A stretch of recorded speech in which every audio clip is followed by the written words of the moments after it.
chúng ta như chính Ngài, không phút giây lìa xa. Chúng ta hãy đừng để những tấm lòng tan vỡ của chúng ta cho Chúa, quay về với Chúa, giao phó hết những âu lo buồn phiền.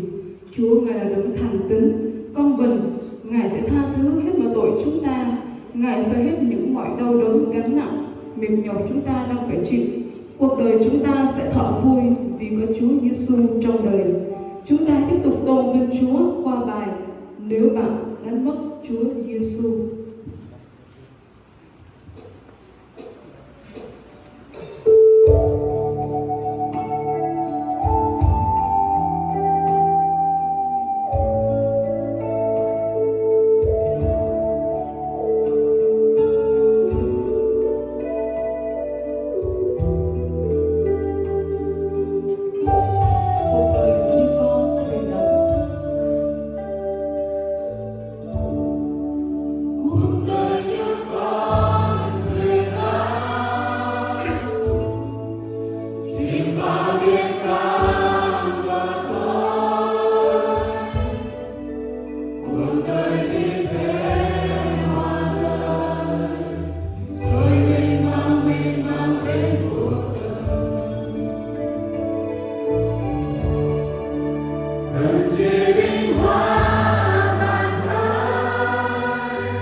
You